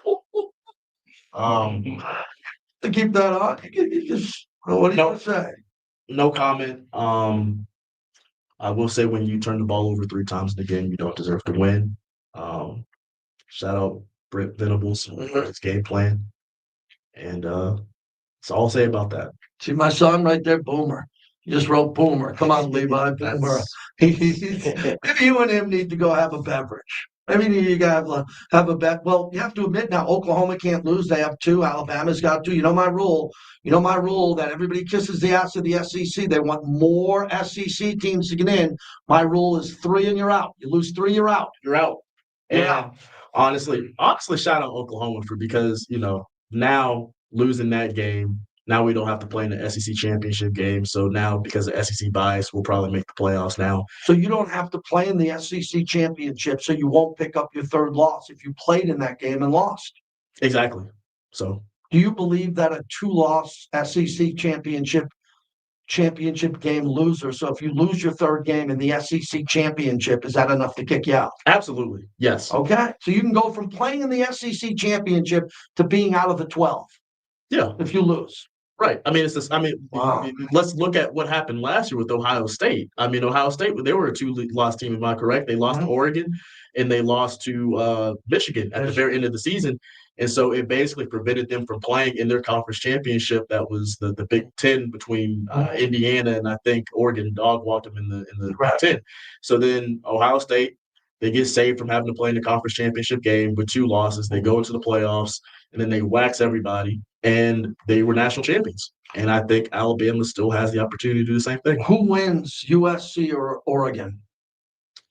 Is it in Oregon or is it in? I believe it's in Oregon. Check that for me. I think it is in Oregon. I think so, but I hate to say it, I don't really care where it's at. Oregon's probably going to win. Oregon probably wins that game. Definitely going to win if it's in Oregon. If it's in LA, it might be a little tougher. And I like what Jay and Maivia is doing. It's in Oregon. It's in Oregon. Yeah. Ducks by a lot. Levi Edwards, how about that performance? Brought to you by Tito's. My go-to is Tito's handmade vodka. Go get a Tito's. Not today, driving.